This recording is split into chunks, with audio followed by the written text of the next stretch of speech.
Yo, what's good, Dub Nation? Listen, I need every single one of y'all to stop whatever you're doing right now. I don't care what it is. Turn off the video game, put the fork down, pull over if you're driving, because what I'm about to tell you is something that I genuinely never thought I would see happen in my lifetime of watching basketball. And I know I say things like that sometimes, I know content creators hype things up, but I need you to understand that this time, I am not exaggerating even a little bit. What Stephen Curry just did on live television, on the set of First Take, sitting across from Stephen A. Smith and Molly Kerr, with millions of people watching around the world, is the single most shocking, most raw, most brutally honest interview I have ever seen from a superstar athlete, ever, in any sport. And I've been doing this for a long time. Because Stephen Curry, the man who always smiles, the man who shimmies after three-pointers, the man who has been the good vibes ambassador of the NBA for almost 2 decades, that man walked into the ESPN studio today with no smile, no shimmy, no good vibes, just a black jacket, crossed arms, and the coldest look I've ever seen on his face. And he proceeded to tear apart the Golden State Warriors organization, question every decision they've made over the last 2 years, put the front office on blast for prioritizing money over winning, and at one point, basically told the world that his loyalty to the franchise has a limit, and that limit might have already been reached. I'm shaking right now. My hands are literally shaking as I'm recording this. So let me take you through every single second of this interview, because the basketball world will never be the same after what Curry just said. Hey, what's up everyone? Real quick before we get into everything, that like button is literally what determines if this reaches hundreds or thousands of fans. Takes 1 second, but makes a huge impact on the channel's growth. Just smash that like button right now. It's the easiest thing you can do, but honestly the biggest way to support this content. Every single like pushes this further, so hit it now. Let me set the full context first, because you need to understand everything that's been building up to this moment. The Golden State Warriors just finished the 2025-26 season, and it was ugly. For the second time in 3 years, this team finished outside of direct playoff qualification. Think about that. The Golden State Warriors, the dynasty, the team that changed basketball, the team that won 4 championships, missed the playoffs again.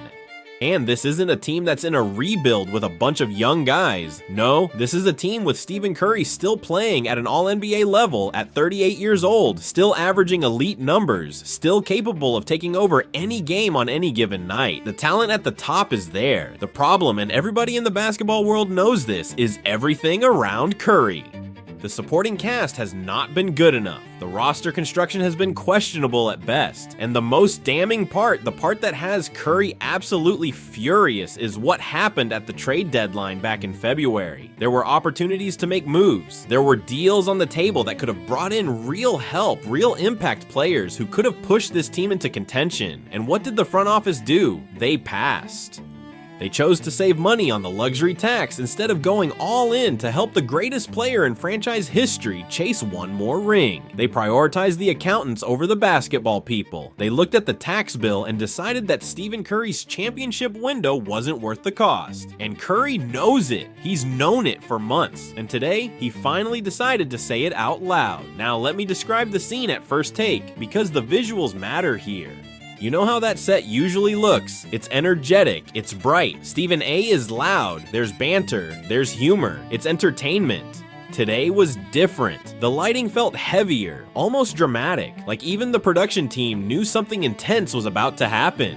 Stephen A. Smith was sitting on the left side of the table, and for once in his life, he looked nervous. Not performing nervous, actually nervous. Like he could sense the energy radiating off of Curry before a single word was spoken, and Molly Kerr was sitting there in complete silence, observing, almost like a referee at a heavyweight fight waiting for the first punch. And then there was Curry, sitting in the center of the table, black jacket, no hat, no accessories, no shimmy energy, no baby-faced assassin charm, nothing. Just arms crossed, jaw set, eyes locked forward with this intensity that I have never seen from this man in 17 years of watching him play. This was not the Curry who does Under Armour commercials. This was not the Curry who jokes around at All-Star Weekend.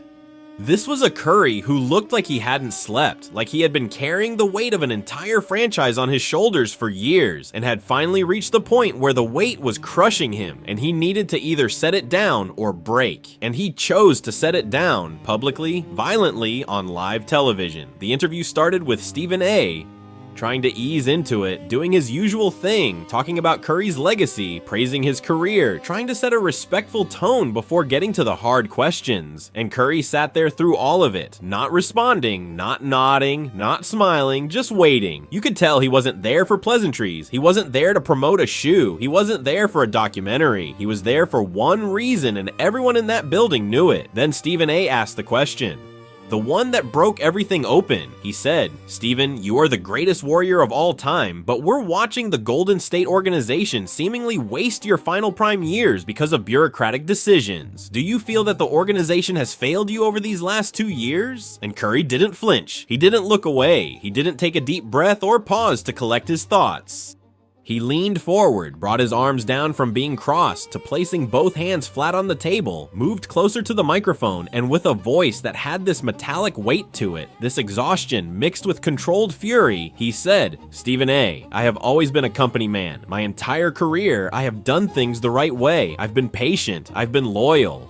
I've been the guy who smiles at press conferences and says all the right things and trusts the process and believes in the organization. For 17 years, I have given this franchise everything I have. My body, my prime, my legacy, everything. And for a long time, that loyalty was mutual. We built something special together. We changed the game together. 4 championships. That's real. That's forever.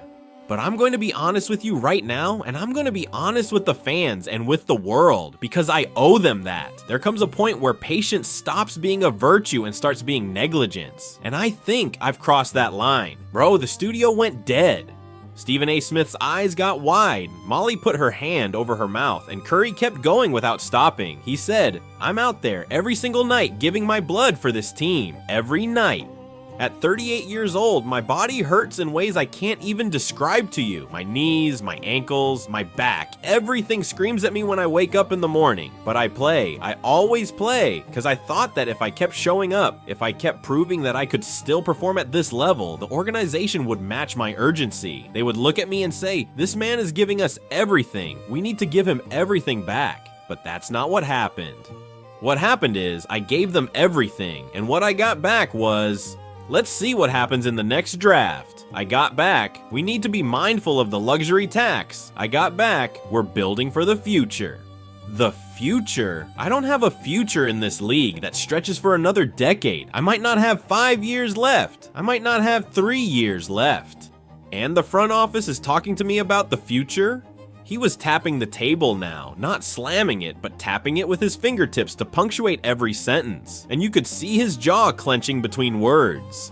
Stephen A. tried to interject, tried to ask a follow-up, but Curry held up his hand and said, "No, let me finish, because I've been holding this in for a long time and I need to get it out." And Stephen A., to his credit, went quiet and let Curry talk. And what Curry said next is the part that's going to have the Warriors front office in an absolute crisis. He said, in February, at the trade deadline, there were deals on the table, real deals, deals that could have brought in players who would have made a difference, who would have pushed us into legitimate contention. And I'm not talking about some marginal upgrade. I'm talking about moves that would have told the world that the Golden State Warriors are serious about winning right now. And what happened? The front office looked at the luxury tax bill, looked at the numbers on a spreadsheet and said, "It's not worth it." They said that, maybe not in those exact words, but that's what the decision was. They decided that saving money was more important than winning. They decided that a line item on a balance sheet mattered more than giving Stephen Curry a chance at a 5th championship. And I have to sit here and pretend that's okay. I have to smile and say, "Oh yeah, we'll get them next year." No, I'm done pretending. The organization chose money over winning, and I'm not going to act like that didn't happen. Man, I literally had to pause my TV. I could not believe what I was hearing. Stephen Curry, the ultimate team player, the guy who has never publicly criticized the Warriors, was sitting on national television laying out exactly how the front office had let him down, with specific references to the trade deadline, with specific accusations about prioritizing the luxury tax. This was unprecedented. This was a side of Curry that nobody had ever seen, and the scariest part was how calm he was. He wasn't yelling, he wasn't being dramatic. He was just stating facts in that cold, measured tone, and somehow that made it 10 times more devastating than if he had been screaming. Then Stephen A asked him, "Steph, when you say you're done pretending, what does that mean for your future with the Warriors?" And this is the moment that's going to be replayed on every sports show for the next 6 months. Curry uncrossed his legs, sat up straighter, and said, "My whole career, people have associated me with Golden State." Curry is the Warriors. The Warriors are Curry, and that's always been something I've been proud of. I never wanted to be the guy who bounced around the league chasing rings with different teams. I wanted to build something in one place, with one franchise, and leave a legacy that nobody could question. And I did that. 4 rings in the Bay. Nobody can take that away. But loyalty, real loyalty, has to go both ways. I can't be the only one who's loyal. I can't be the only one who's making sacrifices. I took less money earlier in my career so the team could build around me. I recruited players. I showed up to every practice, every community event, every team function because I believed in this organization. And all I've ever asked in return is that they match my commitment to winning, not match my salary, not match my stats, match my commitment. And right now, at this moment, I don't feel like that commitment is being matched. And that's the most painful thing I've ever had to admit publicly. Stephen A was sitting there with his mouth open, literally speechless, and Molly Karam had tears in her eyes. I'm not even joking. You could see her blinking them back because the raw emotion in Curry's voice was palpable. This wasn't a rant. This was a man pouring out years of accumulated frustration, and you could hear in every word the internal battle between his love for the franchise and his anger at how they've managed his final years. Curry continued, "I look at the roster right now and I ask myself, honestly, is this a championship team? And the truthful answer is no, it's not.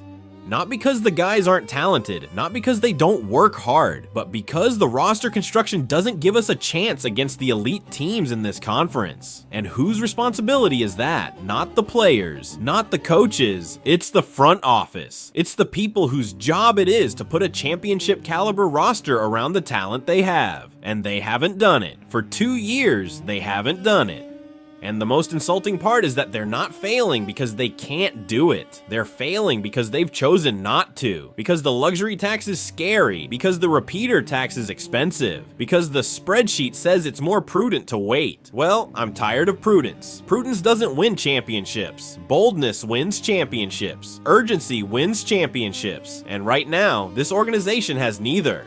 Then he addressed something that nobody expected him to touch, the front office personnel decisions, and he said, "I'm not going to name names because that's not my style, but I will say this. When you look around the league at the teams that are competing for titles right now, they all have one thing in common. Their front offices make aggressive moves. They take risks. They bet on the present instead of hoarding assets for a future that may never come."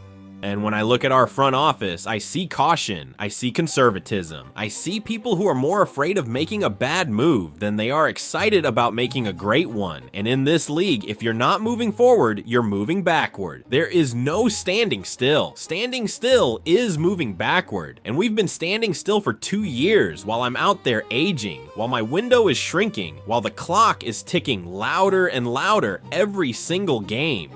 And then the final blow, the one that sent the entire basketball world into a frenzy. Curry looked directly at the camera, not at Stephen A, not at Molly, but at the camera, at the fans, at the organization, at everyone, and he said, "I love the Bay Area, I love the fans, I love what we built together, and I still want to be a Warrior. But I need to know, and the fans deserve to know, and the world deserves to know, is this organization willing to do what it takes to win now? Not next year, not in 3 years, now. Because I'm 38 years old and my body is telling me that the window is measured in months, not years. So this summer, this offseason is the most important one in franchise history. Not because of the draft, not because of cap space, because of a decision. The ownership and the front office need to decide right now, today, whether they are committed to winning a championship with Stephen Curry or whether they're ready to start planning for life after me. And whichever way they decide, I need to know, because I deserve that honesty. After everything I've given this franchise, I deserve a straight answer. No corporate speak. No, we're exploring all options. No, we like our trajectory. A straight answer. Are we going for it or are we not? That's all I need to hear, and based on that answer, I'll make my decision about what's best for me and my family. I had to turn off my TV and walk around my apartment for 10 minutes after that. I literally needed to process what I had just witnessed. Stephen Curry, the man who built the Warriors dynasty, who transformed the franchise from a laughing stock into the most dominant team of the 2010s, who changed the way basketball is played, just went on national television and essentially delivered an ultimatum to the organization. Go all in this summer or I'm going to consider my options. That's what he said in the most polite, most measured, most devastatingly effective way possible. No yelling, no drama, no pounding the table. Just a man who has given everything to a franchise, quietly telling them that he's reached his breaking point.